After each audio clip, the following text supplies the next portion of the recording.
Hello, Namaskar. This is Firstpost and you're watching Vantage with me, Palki Sharma.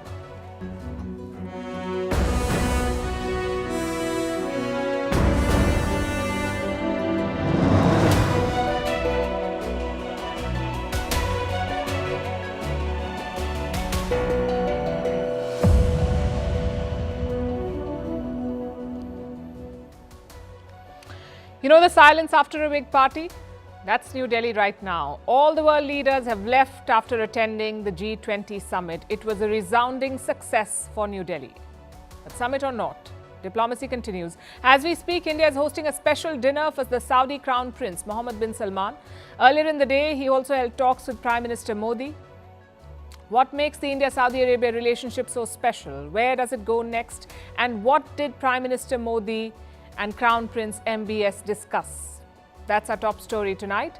But MBS is not the only world leader who's still in India.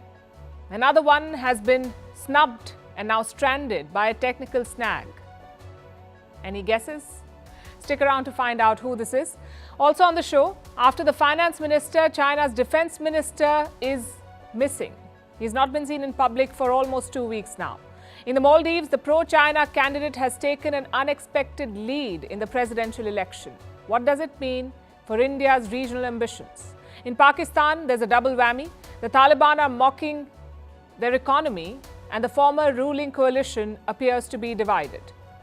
Meanwhile, US President Joe Biden has wrapped up his visit to Vietnam. He says he does not want a Cold War with China. And in Spain, the Football Federation chief has finally quit. He had kissed a female player without consent after the World Cup final. All this and more coming up. The headlines first. North Korea's Kim Jong-un reportedly on his way to Russia. He will meet President Vladimir Putin. Putin wants arms and ammunition from Pyongyang. In exchange, Kim could seek food and advanced weapons technology. Kim's last trip abroad was also to Russia in 2019. Armenia holds drills with the US amid a rift with Russia. Moscow summons Armenia's ambassador, complains about what it calls unfriendly steps. It's the latest sign that Yerevan is moving away from Russia. Armenia is upset over Moscow's lack of support as tensions spike with neighbor Azerbaijan. France will not withdraw its troops from Niger. The French president refuses the junta's demand. Emmanuel Macron says he does not recognize their legitimacy. Around 1,500 French troops are stationed in Niger. The junta has accused Paris of planning a military intervention. In India, the markets cheer after the success of the G20 Summit. The Nifty hits the 20,000 mark for the first time ever. It gained for the 7th consecutive day. India's benchmark share market indices have outperformed overseas peers. And he's 36 going on 24. Novak Djokovic beats Daniil Medvedev to win the US Open. The 36-year-old now has 24 Grand Slam titles, the most by any player in the history of tennis. Djokovic has equaled Margaret Court's record.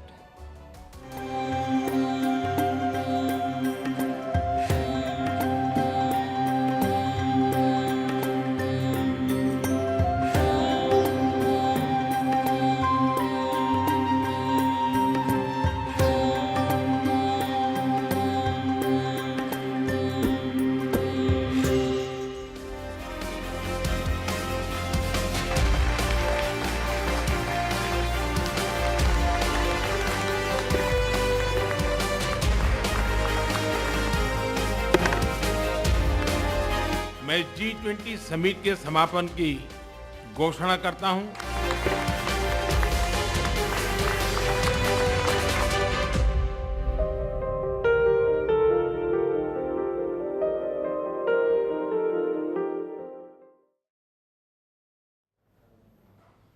The G20 is done and dusted. All the leaders are back home after a hectic weekend. Well, not all of them. 2 leaders are still in New Delhi, one by choice, the other because his plane is grounded. The first leader is Saudi Crown Prince Mohammed bin Salman. He stayed on in New Delhi for a state visit. And the second, we'll tell you about him later on the show. Today, India rolled out the red carpet for MBS. Like I said, it was a state visit, so the day began with a ceremonial welcome at the Rashtrapati Bhavan, that's the President's house. Prime Minister Modi and President Murmu greeted MBS. He then inspected a guard of honor. With the ceremony done, it was time for business. First, Modi and MBS held talks their one-on-one talks, what we call the bilateral. Afterwards, they participated in the India-Saudi Arabia Strategic Partnership Council. It was announced back in 2019, but the first meeting was held only today. Prime Minister Modi called Riyadh one of India's most important partners. He also praised the recently announced economic corridor. Listen to this. Bharat के लिए Saudi अरब हमारे सबसे महत्वपूर्ण strategic partner में से एक है। कल हमने मिलकर भारत, पश्चिम एशिया और यूरोप के बीच इकोनॉमिक कॉरिडोर स्थापित करने के लिए ऐतिहासिक शुरुआत की है। इसी कॉरिडोर से केवल दोनों देशों ही आपस में नहीं जोड़ेगा, परंतु एशिया, पश्चिम एशिया और यूरोप के बीच आर्थिक सहयोग, ऊर्जा के विकास और डिजिटल कनेक्टिविटी को बल देगा। With that, the business was done. It was time for more ceremony. The Crown Prince headed to Rashtrapati Bhavan once again. He called on President Murmu.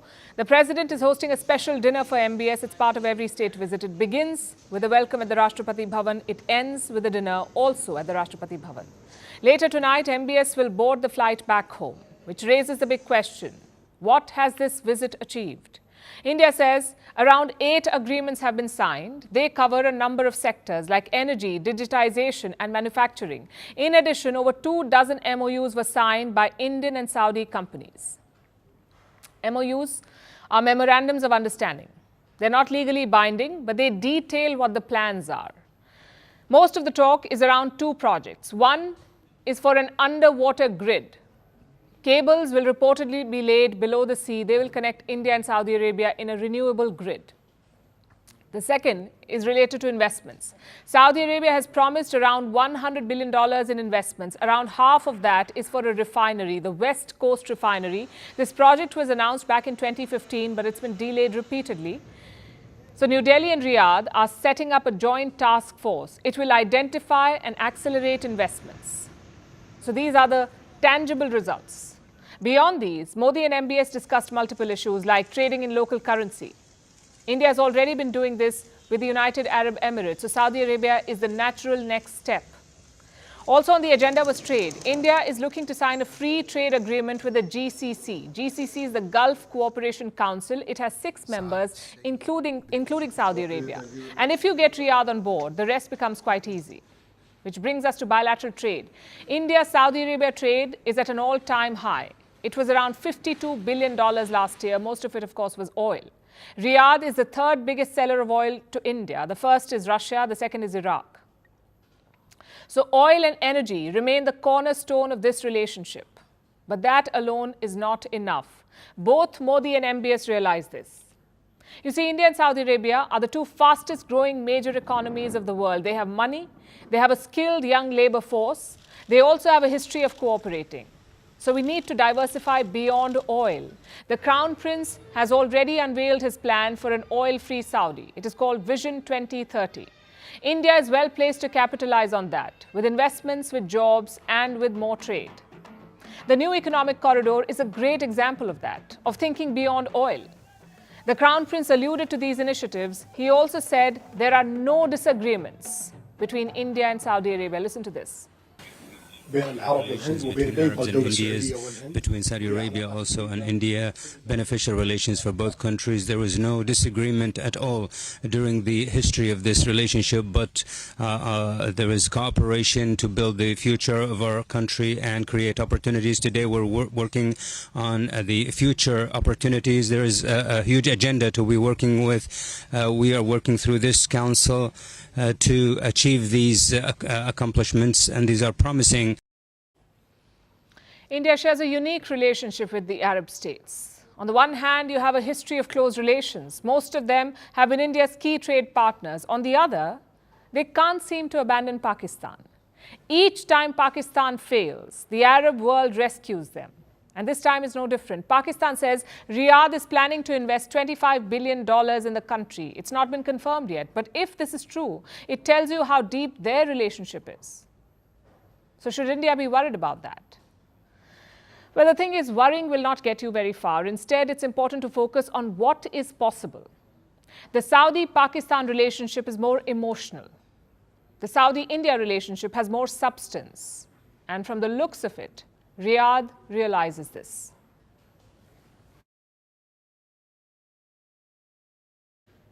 One of the big announcements at the G20 Summit came from the sidelines. A new alliance was announced and a brand new infrastructure project was unveiled. The EU Middle East India Corridor. It's an ambitious plan, to say the least, a way to challenge China's Belt and Road, or BRI. It's been called the modern day spice route. आने वाले समय में यह भारत, पश्चिम Asia और Europe के बीच economic integration का प्रभावी माध्यम होगा। यह पूरे विश्व में कनेक्टिविटी और विकास को सस्टेनेबल दिशा प्रदान करेगा। The corridor links Europe, West Asia and India. How? Through a series of railways and ports. The stakeholders include India, Saudi Arabia, the United Arab Emirates, the European Union, France, Italy, Germany and the United States. Key part of this corridor, we're going to invest in ships and rail that extends from India all the way to Europe, connected by the UAE, Saudi Arabia, Jordan and Israel. Bridging ports across two continents, unlocking endless opportunities, including making it far easier to trade, export clean energy. So how does it work?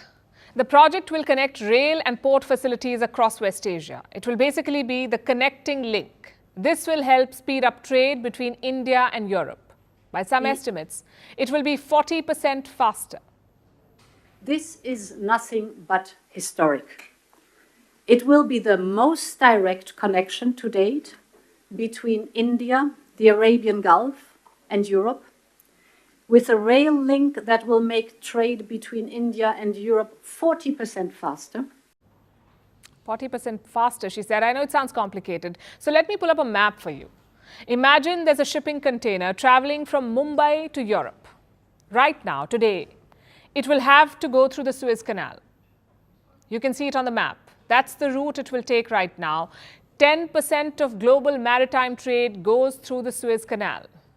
And this means it can get quite crowded. The Suez Canal is a huge bottleneck for trade, which brings us to this new route that these countries are proposing. Let's pull up the map for that too. The same shipment can go from Mumbai to Dubai by sea, and from there, from Dubai, it can go on to Haifa on rail. Haifa is in Israel, passing through cities like Riyadh, and finally on to Europe by sea again. This is the new route they're proposing. It saves time, it saves money, plus there are no bottlenecks. Basically, it's a win-win for all. And this is a very important project from Asia through Middle East to Europe to offer big opportunities and connect people. But our intention is as well to make it real and to be sure that after this commitment, we have concrete results. So why is this project so important? First, it cuts down travel time and cost, like I said. The East Corridor connects India to the Arabian Gulf. The North Corridor connects the Arabian Gulf to Europe. So it's like a bridge between the two continents. Second, this route makes it easier to export clean energy, also expand access to clean electricity. Third, the members want to lay a cable for energy and digital connectivity. And last, it will safeguard regional supply chains and boost accessibility, thus creating more jobs across the region. So that's all about the plan. But what about the implementation?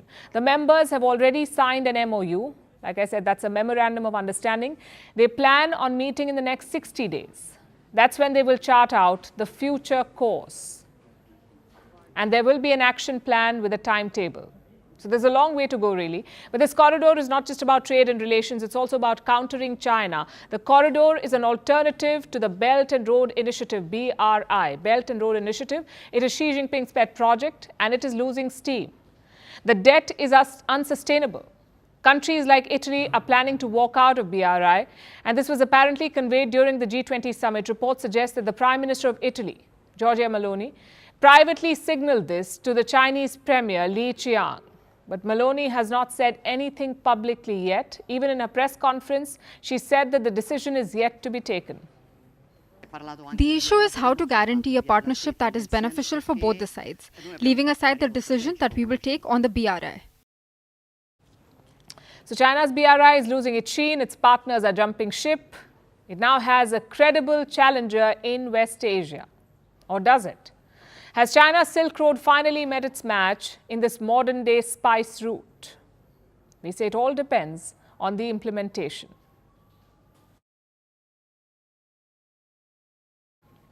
Our next story is about Justin Trudeau. His trip to India has been disastrous. A textbook example of Murphy's Law. Everything that can go wrong will go wrong. That's Murphy's Law, and that's the story of Justin Trudeau's India visit. First, he was pulled up by the Indian Prime Minister, the Indian leadership. Then he could not fly back home. He was supposed to leave on Sunday, but his plane broke down. It's Monday night in New Delhi now, and the Canadian delegation is still here. They've not been able to fix the plane and go back home. And I'm guessing they're not in a hurry, because when they land in Canada, they will meet a flood of criticism. International media in general, and the Canadian media in particular, have been unsparing. I'll show you some examples. The Toronto Sun on Sunday, this is what they said. This way out, Trudeau finds he has few friends in India. Now look at Bloomberg. Trudeau is stuck in India with faulty aircraft after hearing criticism from Modi. Then we come to Reuters. This is what they've said.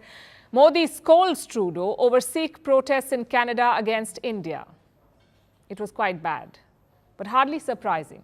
The India-Canada relationship has hit rock bottom, and Trudeau only has himself to blame for this. His politics is poisoning the relationship. He has given Khalistanis a free run in Canada. This year, on 2 separate occasions, India summoned the Canadian High Commissioner in New Delhi, and on both occasions over the same issue, Khalistan. Canada refuses to act against Khalistani terrorists on its soil. India condemns this inaction. Yesterday, on the sidelines of the G20 Summit, the issue came up again. Prime Minister Modi conveyed his displeasure personally. He met the Canadian PM briefly for barely 15 minutes. And Prime Minister Modi did not mince his words. He said, there are extremists in Canada. They're indulging in separatist activities and inciting violence against Indian diplomats. They're damaging India's diplomatic premises and threatening the Indian community. Prime Minister Modi also conveyed that these separatists have links to organized crime, drug syndicates and human trafficking. After the meeting, Trudeau was asked about this frosty exchange. And here's what he said. Obviously, Canada will always defend freedom of expression, freedom of conscience, freedom of peaceful protest. That's something that's extremely important to us. At the same time as we're always there to prevent violence, to push back against hatred. I think on the issue of the community, it's important to remember that the actions of the few do not represent the entire community or Canada. You heard what he said. Canada will defend freedom of expression, as they should. This is Trudeau's go-to defense, and it holds no water in this case. Attacking Indian diplomats is not freedom of expression. Threatening to assassinate the Indian Prime Minister is not freedom of expression. Khalistanis bombed an airplane, for God's sake. They carried out the worst terror attack on Canadian soil. They took more than 300 lives. Would Prime Minister Justin Trudeau call it freedom of expression? His defense is not just tone deaf and plain wrong. It's an affront to Indian sovereignty and to common sense, if I may add. Even as he was enjoying Indian hospitality, Khalistanis were in action in Canada. On Sunday, they took to the streets of Vancouver. Reports say there was a large crowd, over 5,000 people, according to some accounts. And they were being led by this man, Gurpatwant Singh Pannu, a Khalistani terrorist and a spokesperson of a group called Sikhs for Justice. India has banned this group. The government of India has designated this man as a terrorist. But the government of Canada, under Justin Trudeau, gives him a free rein. He operates freely in Canada. Take a look. This is a message to those who assassinated Najjar. We are calling for your political death. Asi karange thwada rajsi qatal. Modi, Jai Shankar, Dawal, Shah, we are coming for you. We are coming with the might of the pen, and we are using the international laws. Yes, we are going to challenge the territorial integrity. Yes, We are going to challenge this sovereignty.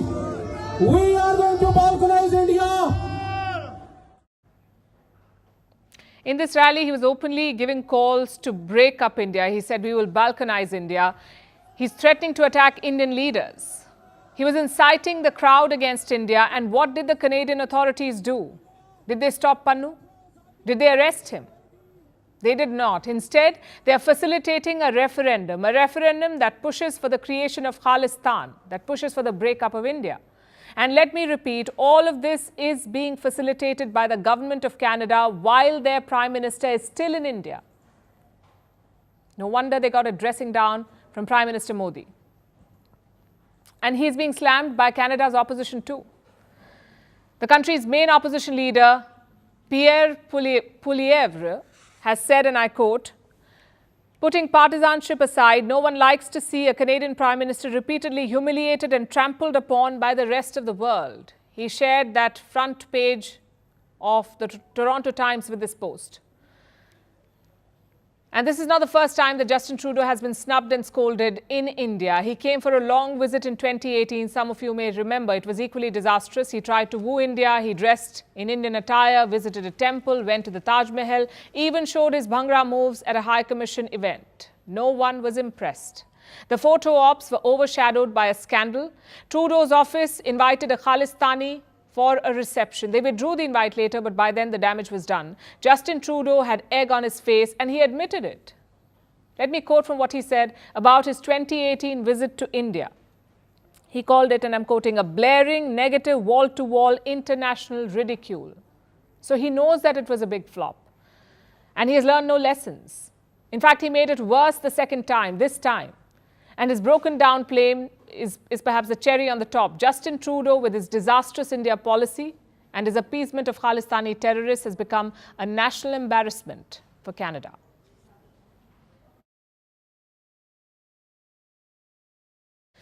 Trudeau was one of the 43 world leaders in New Delhi, which means standing out was tough. But he did. Trudeau stood out by being snubbed most of the time. And to be honest, he did not really work hard to be noticed. But one leader did. That's British Prime Minister Rishi Sunak. He had high expectations from this visit. Rishi Sunak joked about how some people called him India's son-in-law. I'm sure you know why. Sunak is married to Akshita Murthy. She's the daughter of Infosys founder Narayan Murthy. So Rishi Sunak had the best shot in New Delhi. He's a Hindu Prime Minister. He has an Indian wife. And there was some good social media chatter. So how did he do? Well, according to the British press, not so well. Look at this Guardian article. Rishi who? Sunak slips down pecking order in G20 scramble. Why is the British media saying that? Sunak was apparently supposed to meet Prime Minister Modi on Friday, and that too at his home, but the meeting never happened. Instead, the Indian Prime Minister met Joe Biden at his residence on Friday, and Sunak had to wait until Saturday. He ended up meeting Modi at the summit venue. If this is true, it's certainly a setback. This was Sunak's first visit to India after taking office. He was hoping to take the country by storm. On top of his agenda was a trade deal. India and Britain have been negotiating a free trade agreement for 18 months now. London is hoping to sign one by the end of this year, by the end of 2023. Rishi Sunak and his party need this deal. They're facing a lot of criticism over a botched up Brexit. A deal with India could fix that. So what did Sunak do? Well, everything he could, really. On Sunday, he visited a Hindu temple in New Delhi. Take a look at this.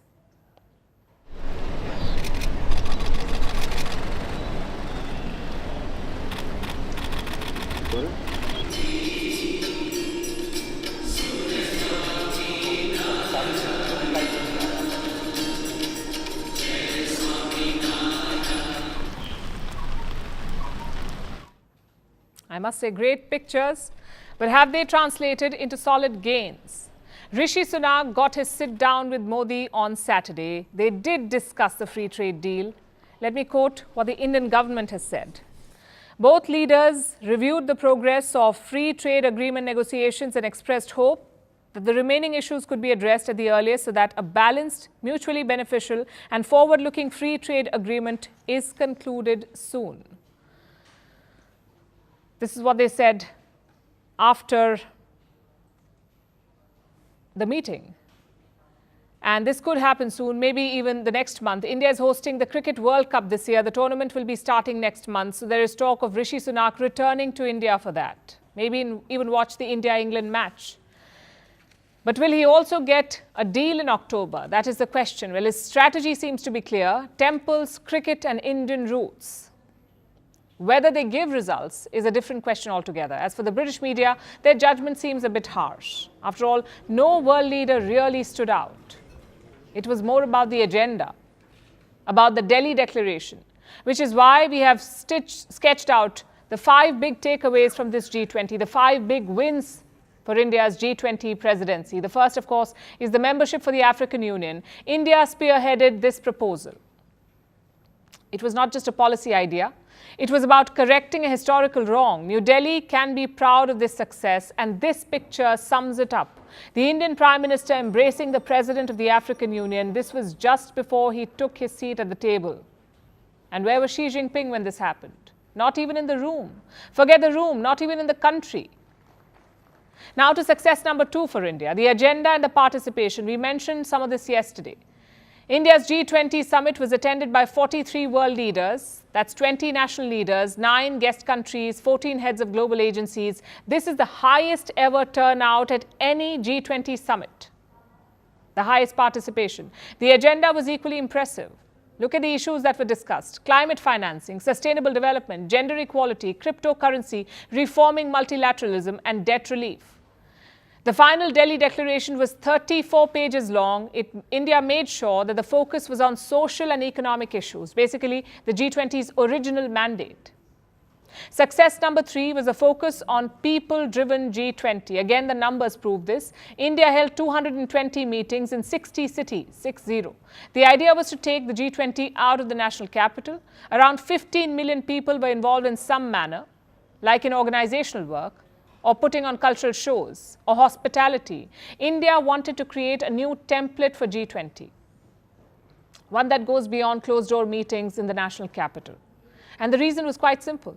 If the decisions affect people, then people should have a say in the decision-making process. India calls it democratization of the G20. It'll be interesting to see if other hosts take this forward. Now to success number 4, consensus building. It's easier said than done nowadays. Both the West and Russia came to the G20 with a fixed mindset, not an inch back. It could have very well derailed all other issues, but in the end, India forged a consensus, a statement that all countries could live with. It's important because of how divided our world is right now. The West has problems with Russia, the West also has problems with China, China has problems with Japan over the Fukushima water release, and South Korea has problems with China. In this backdrop, consensus is not easy. Which brings us to success number 5, restoring the G20's relevance and trust. Let's face it, no one has high expectations from the G20. We see a lot of bickering, a lot of political grandstanding. During the pandemic, this perception became worse. The G20 failed in vaccine deliveries. It failed to protect the global economy. So many people wondered, what's the point of it? Prime Minister Modi was aware of this problem. Listen to his remarks on day 1. Friends, कोविड-19 के बाद विश्व में एक बहुत बड़ा संकट विश्वास के अभाव का आया है। युद्ध ने इस ट्रस्ट डेफिसिट को और गहरा किया है। आज G20 के प्रेसिडेंट के तौर पर भारत पूरी दुनिया का आह्वान करता है कि हम मिलकर सबसे पहले इस ग्लोबल ट्रस्ट डेफिसिट को एक विश्वास, एक भरोसे में बदलें। यह हम सभी के साथ मिलकर चलने का समय है। Has that been achieved? For the most part, yes. All sides have called the summit a great success, including the Western countries and Russia. China, of course, is sulking. But either way, India has shown why the G20 is important, why it's necessary to save and expand this group. Which is why India invited guest countries from the global south, why India pushed for Africa's permanent membership. It is no secret that the G20 has problems. Its members are divided. But for all its flaws, India's presidency has shown us one thing, that the world is better off with G20 than without it.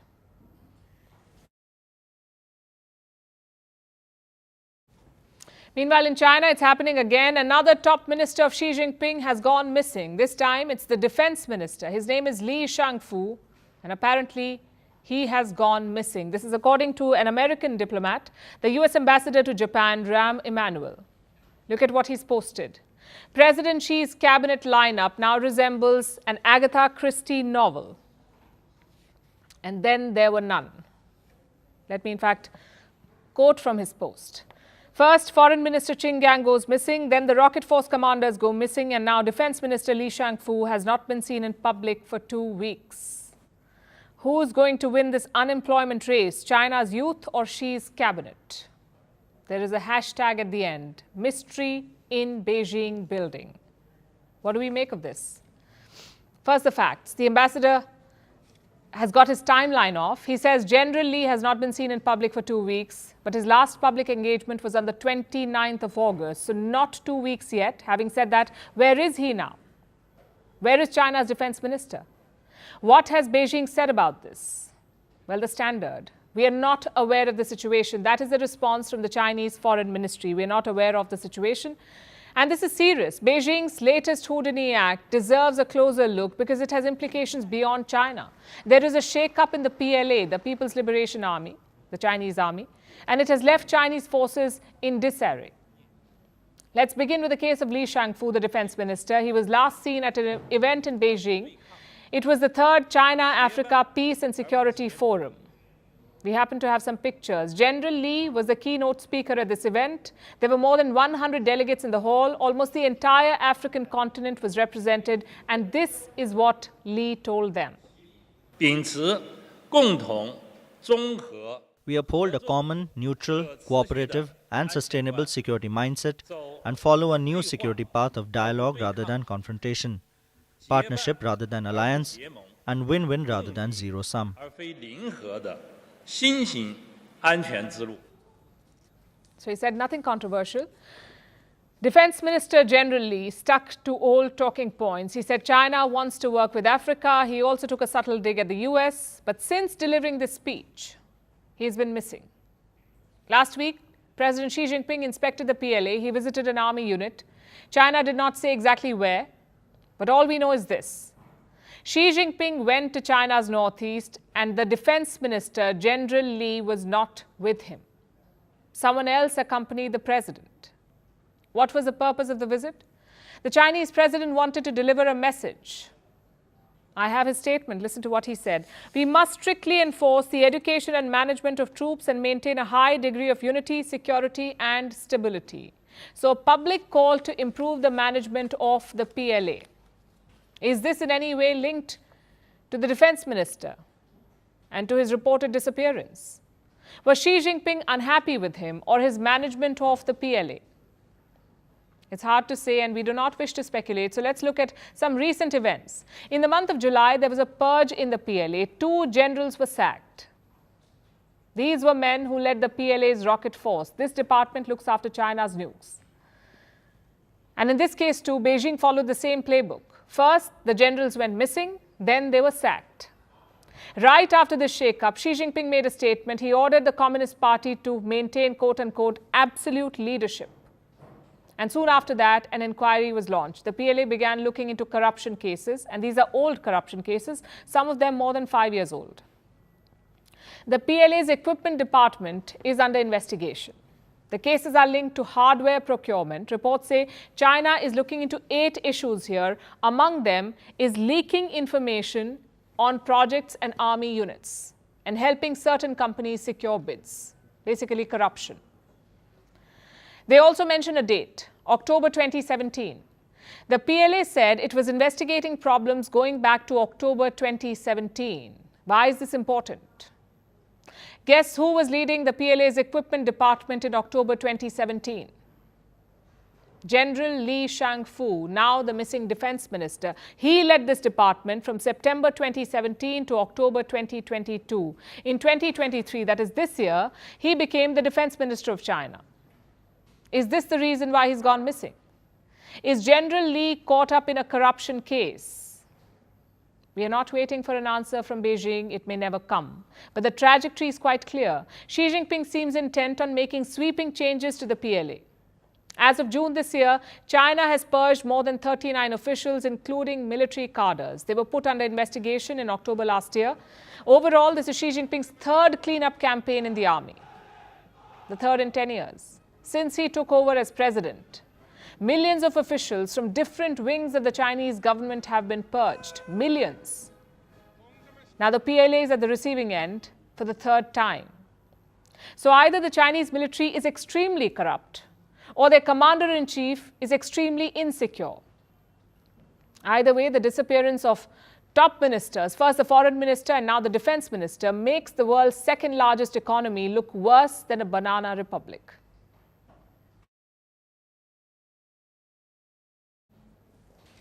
And now let's turn our attention to the Maldives, the Asian archipelago nation. On Saturday, it voted in the much-awaited presidential election, its fourth election since 2008. 2008 is when the Maldives switched to multi-party democracy, so their democratic history is rather short. And this election was unlike any other. It is being viewed as a referendum, a vote not so much for the contestants as for the regional powers they seem to align with. We're talking about India and China. Who will have more influence in the Maldives? Unfortunately, that is how their election is being viewed. And the result was declared yesterday. No candidate managed to secure more than 50% of the vote. So the poll has now gone to a runoff. And in a surprising twist, the pro-China candidate is said to be in the lead. What does this mean for the Maldives and for the high geopolitical stakes in this region? Our next report tells you.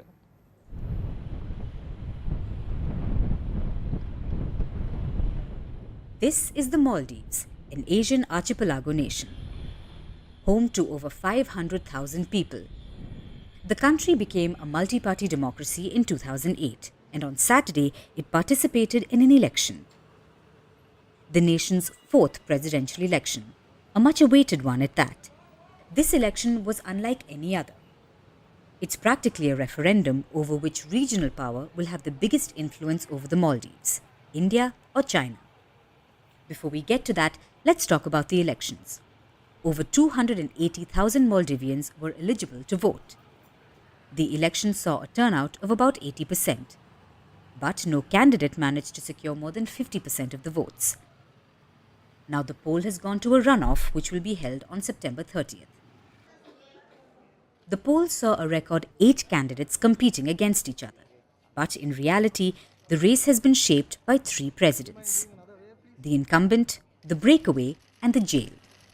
The incumbent being President Ibrahim Mohammad Solih. He is seeking a record second term, but it seems quite unlikely because he only got 39% of the votes. Solih was seen as the favourite. Chances are his reputation has taken a hit, thanks to his former colleague Mohammad, the breakaway president. He became the Maldives' first democratically elected president in 2008. Today, he serves as the parliamentary speaker. Earlier this year, he quit the Maldivian Democratic Party, which increased challenges for Solih. Something that Solih's biggest contender took advantage of. We're talking about Male's mayor, Mohammad. He managed a lead in the election with about 46% of the votes. Now he will face Solih in the runoff. This is a remarkable achievement for Muiz. After all, he was a late selection. He's running from the People's National Congress. He got a chance to run after former President Abdullah Yameen was jailed. Yameen was barred from contesting following a corruption conviction. It remains to be seen if Muiz can continue this streak. If he can, it won't be good news for India. Chances are it won't be great for the Maldives either. Solih and Muiz aren't merely representing their respective parties, they're also representing 2 neighbouring countries vying for influence in the nation. Solih is perceived to be pro-India, while Muiz is seen as pro-China. During his term, Solih carried out a host of projects focused on health, education and infrastructure, many of which were backed by grants and loans from India worth hundreds of millions of dollars. So a victory for Solih will mean closer ties with New Delhi. But Muiz doesn't think this is a good thing. He doesn't support the nation's dependence on India. He's pledged to expel Indian military personnel stationed in the Maldives. I don't believe that any other country's military force should come to our country and try to take over. So it's really bad for us. This may not be the best thing for Maldivians, as it could return the country to authoritarianism. And that's not all. Muiz belongs to the People's National Congress. The party under jailed leader Abdullah Yameen was known for its China tilt. Yameen obtained over $1 billion in loans from Beijing, making promises that exceed the nation's economic capacity to deliver. Now, their economy is strained by debt, and repayments to China are due in 2026. So it does matter who the Maldivians choose, as the new president will not only inherit economic woes, but also face high geopolitical stakes in the region. We'll have to wait for 3 weeks to know the people's verdict.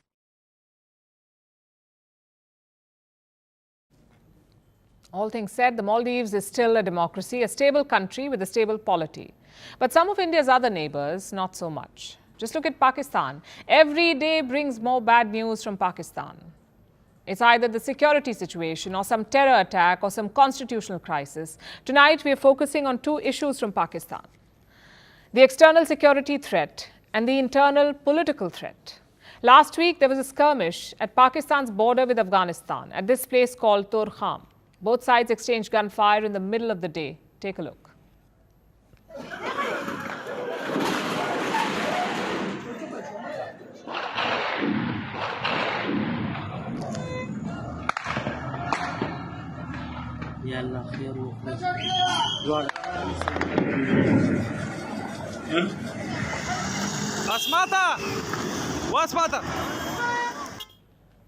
No one died, but the situation is tense. This crossing is very important for both countries. Around 84% of their bilateral trade goes via Torkham.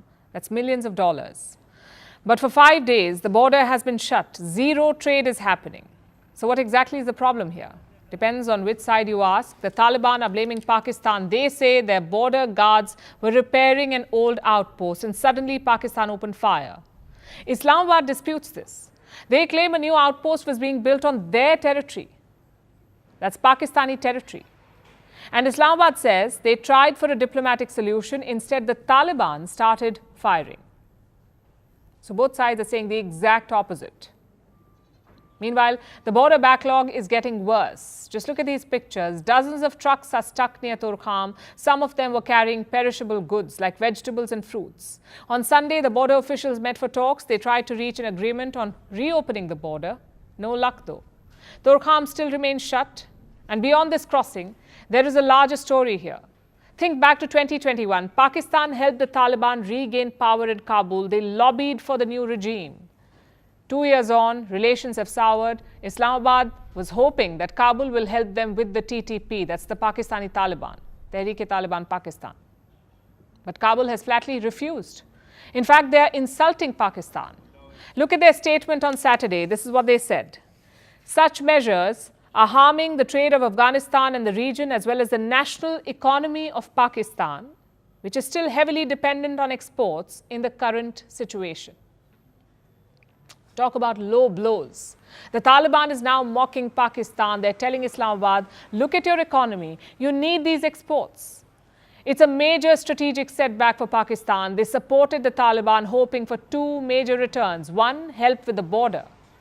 You see, Pakistan and Afghanistan are divided by what is called the Duran line. That's what their border is called. Pakistan accepts the Duran line. Afghanistan does not accept it. The hope was that the Taliban will be more compliant, maybe even accept this border. But right now, the opposite is happening. Secondly, Islamabad wanted help with the Pakistani Taliban. This group shares ethnic roots with the Afghan Taliban. They're both Pashtun outfits. But like we mentioned, Kabul is not helping. Their attitude is, your terror group, your problem. I guess it was only a matter of time, because you cannot control groups like the Taliban. They do not specialize in consistent policy. Come to think of it, neither do political parties in Pakistan, no consistency. Their policies and allegiances are not based on ideology, they're based on power. Just look at the erstwhile ruling coalition. 2 main parties came together, that's the PMLN and PPP. Pakistan Muslim League Nawaz, PMLN, and the Pakistan People's Party. Technically, they're still allies, but right now they cannot decide when to hold elections. The PMLN says next year they want to redraw constituencies before holding elections. But the PPP appears to disagree. Listen to the party chairman, Bilawal Bhutto. और अफसोस की बात है, हमारे बाकी सियासी जो इत्तेहादी थे, वो डर चुके हैं, वो खौफ ज्यादा है, वो बाय इलेक्शन से भागते हैं, वो बल्दियाती इलेक्शन से भागते हैं, अब शायद जनरल इलेक्शन से भागना चाहते हैं। पाकिस्तान पीपल्स पार्टी की ट्रेनिंग में नहीं है भागना। He says his allies are scared. But not everyone in Bhutto's party is convinced. For instance, Asif Ali Zardari, his father and party president. Zardari says elections should be held next year. Bhutto and other leaders disagree. In fact, he was asked about this difference of opinion. Listen to his response. I'm bound to President Zardari in our family matters, but as far as political matters are concerned, I'm bound to follow my workers. This is what Bilawal Bhutto has said. Talk about high stakes. Over in the Sharif camp, there is more speculation. A new report says former Prime Minister Nawaz Sharif will return in October, that is next month. Sharif has been living in London since 2019. He was convicted and disqualified in a corruption case. And as long as Imran Khan was in power, he had no chance of returning. But now the game has changed. Pakistan's army is betting on the Sharif brothers, Nawaz and Shehbaz. So the homecoming is being hyped up a lot. It was supposed to happen this month, but for whatever reasons, it's been delayed to October. And even that is not guaranteed. Until Nawaz Sharif's plane lands in Pakistan, anything can happen. Even afterwards, actually. Sharif has been declared an absconder by Pakistani courts. So when he returns, he must face the law. Like I said, it's all very high stakes. You have family tussles, power grabs, alliance issues, and of course, the military godfather.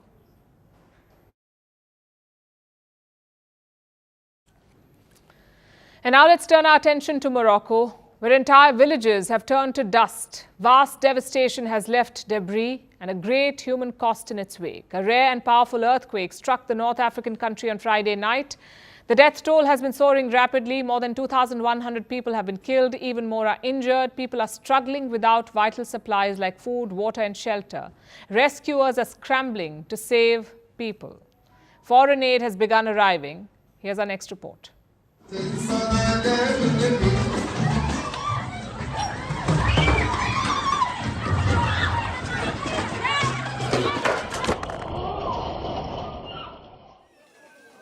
As the sun came up in Morocco today, the true scale of people's fears were clear. Many were waking up in parks, roads and parking lots. Residents spent a third night sleeping outside, too afraid to return to their homes, fearing that their damaged buildings could collapse. On Friday last week, a rare and powerful earthquake of 6.8 magnitude struck Morocco, becoming the biggest quake to hit the North African country in 6 decades. The last time Morocco felt an earthquake this big was in 1960. It too was of 6.8 magnitude. It had struck Agadir, a Moroccan city, and wiped out a third of the city's population. This year, the quake's epicenter was southwest of Marrakesh, a historic city beloved by Moroccans. Its medieval mosques, palaces and alleyways have suffered extensive damage. It is a suffering to enter the ancient city and witness the collapsed homes and see people in great pain. It's a painful experience. But Marrakesh isn't the only one grieving. Over 300,000 people have been affected. Whole villages across Morocco's high Atlas mountain range have been destroyed. Buildings have been toppled. As far as eyes can see, there's only debris and dust. Crude graves have been dug up, and gravediggers are preparing more. Over 2,100 people have died, and the toll is rapidly increasing. Even more are injured. Over 1,000 are in critical condition. On Saturday, King Mohammad VI of Morocco offered a relief commission to be set up. Emergency services were deployed and offers of international aid began pouring in. By Sunday evening, Morocco began accepting aid from select countries. Now Spain, Qatar, Britain and the United Arab Emirates have sent their rescue teams. Algeria has reopened its airspace to help with evacuations. The country had closed its airspace to Morocco in 2021 when the two nations severed diplomatic ties. So far, Morocco has bypassed offers from France and the US. Other countries like India, Japan, China, Taiwan, Tunisia and earthquake-ravaged Turkey have also offered help. But while rescue ops are underway, many say they've received no official help. The terrain remains a major challenge. Teams are taking hours to reach remote mountainous areas which were also the worst hit. There are a lot of blocked roads, a lot of people can't find their parents, and a lot of people are still under the rubble. People are still searching for their relatives. Everything went down on them, the mountains, their homes.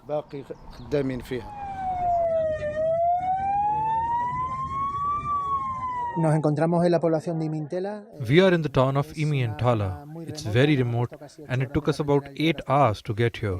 There were no rescue groups and we arrived with the police. The destruction is absolute. All the buildings have collapsed. We will begin our search using dogs and try to find survivors.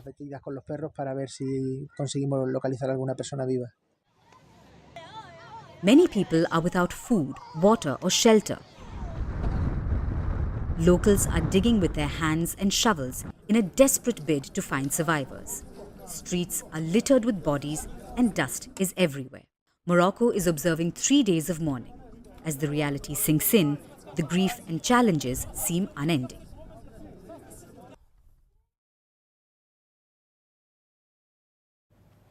Our next story is from Vietnam. After the conclusion of the G20 Summit in New Delhi, US President Joe Biden took a short flight to Hanoi yesterday. He was given a grand state welcome at Vietnam's presidential palace after he landed. School children were seen waving flags, both the Vietnamese and American flags. Now, all this may seem strange to people familiar with history. We're talking about half a century ago.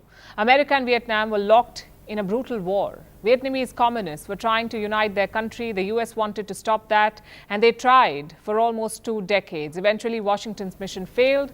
The Vietnam War ended with the first major American military loss and an even bigger loss of face. To no one's surprise, Joe Biden was around then as well. He began his first term as US Senator back in 1973. He campaigned on an anti-war platform. He was a voice of reason back in the 70s. Looks like Hanoi remembers where he stood. So when Biden arrived, he was treated like a revered guest. But of course, this interpretation may be too idealistic. Perhaps the real reason for all this pomp and pageantry was more pragmatic, like getting American money and protection. The two sides have made an announcement. They've upgraded the level of their diplomatic relations. President Joe Biden and I, on behalf of both countries, have jointly agreed to elevate the relation between Vietnam and the United States to a comprehensive strategic partnership for peace, cooperation, and sustainable development.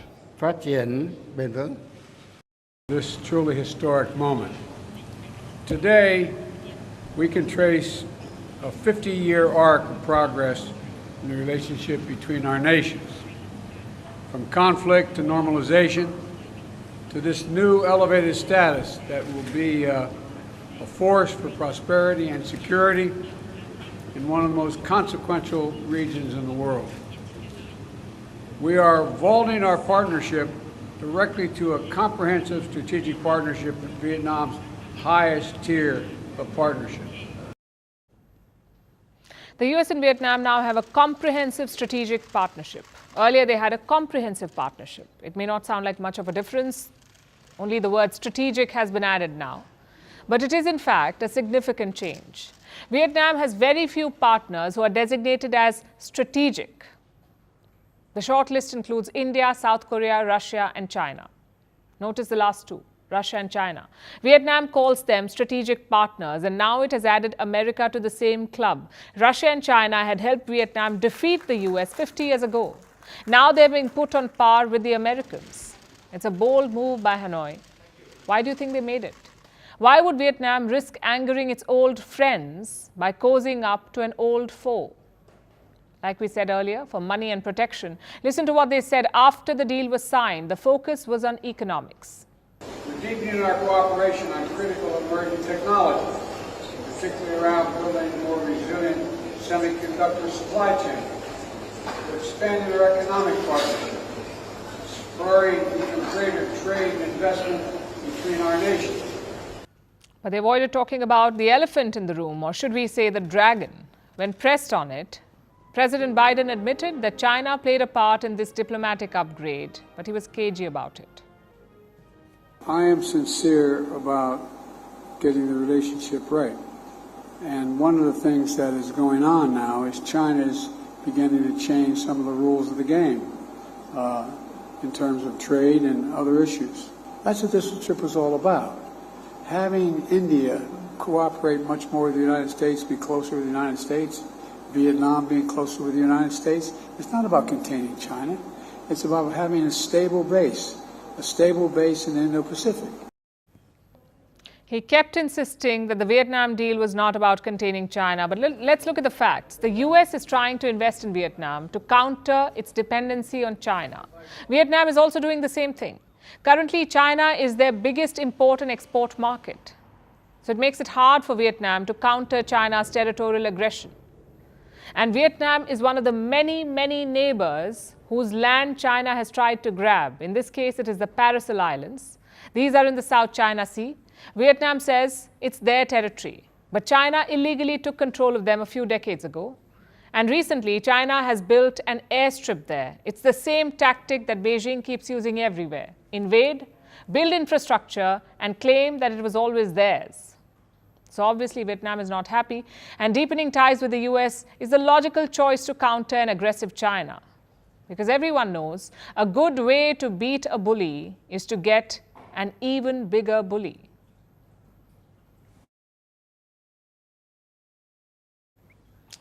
It's not a peck, it's an assault. That was the slogan at a protest in Madrid last week. But why were these women protesting? It's because of an incident that shook Spanish football. 3 weeks ago, Spain's women football team were on a high. They'd just won the World Cup. They wanted to celebrate it. But one moment ruined all of it. It was when Spain's Football Federation chief, Luis Rubiales, kissed player Jennifer Hermoso. It was a kiss without her consent. But for Rubiales, it was just another peck. There was backlash. There were protests. There were calls for him to resign, but Luis Rubiales remained defiant until yesterday. The Spanish football chief has finally stepped down. The story is not a new one, though. A top boss abusing his power, women slammed for complaining, and accusations of a smear campaign. We've seen it so many times since the Me Too movement 5 years ago, which is why this resignation is so important. Our next report tells you what it means for Spanish football. The Women's Football World Cup made a lot of noise. There was record viewership. Stadiums were full. Fans were excited. They were rooting for their favorite teams. It wasn't about gender. It was just pure football. But just when you thought football was leveling the playing field, one moment brought it all down. Spain had just won the World Cup. The team was ecstatic. They were celebrating their historic win until this happened. That was the president of Spain's Football Federation, Luis Rubiales. He was greeting the players after their win when he kissed Spanish player Jennifer Hermoso. It was a kiss she didn't consent to, and that's all that mattered. Winning the World Cup should have been the highlight of her career, but for Hermoso and her team, it became about fighting the system. As for Rubiales, he remained defiant. He called the claims false. He painted himself as the victim of a witch hunt. He addressed a press briefing. If it wasn't in front of the eyes of millions, perhaps he would have denied that it happened at all. Before publicly murdering me, I am going to defend myself. I am going to defend myself where any other Spaniard can do, which is in the courts. I am going to take action against these people. So while the team should have been celebrating their victory, they were left waging a battle against their boss. pressure started building on Rubiales. FIFA suspended him. The government called him out, but Rubiales refused to resign. His defiance was so brazen, it brought thousands to the street. They wanted him out. All those victims who do not have a proof of the aggression, what do we have left? What do we have to expect from the system that is not going to protect us? That's why we need to go out onto the streets today. A masculinist gender aggression that is combined with a situation of abuse of power. I think the reaction we have had, that we are making, is an example for everyone. For me as a man too. The final whistle, it seemed a 1-0 to toxic masculinity. But the women of Spain came back to fight in extra time. At least 80 female players refused to play. The men's team continued, but they offered some solidarity. The silver lining, however, came 3 weeks later. On September 10th, Rubiales told the federation he was resigning.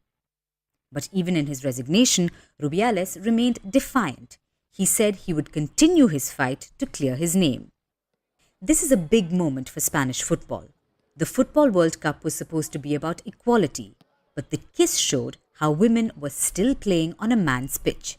It was supposed to be all about the win. Instead, it became all about this scandal. The achievements of the women were benched for the defiance and arrogance of one man. As for Spain, it goes beyond the sport.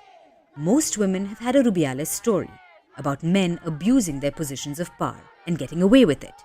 It's happened in offices, clubs, homes, streets, and now on football pitches.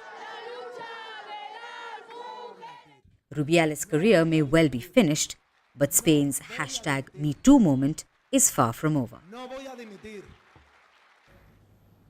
And this, I have to say, is not unique to Spain, unfortunately. We're wrapping the show. Now it's time for Vantage Shots, images that tell the story. In China, strong floodwaters swept people and their belongings away. In Chile, a CCTV footage captured the exact moment when a 6.4 magnitude earthquake struck the country, and surfing dogs are making quite a splash at a charity surfathon in the United States. You don't want to miss this.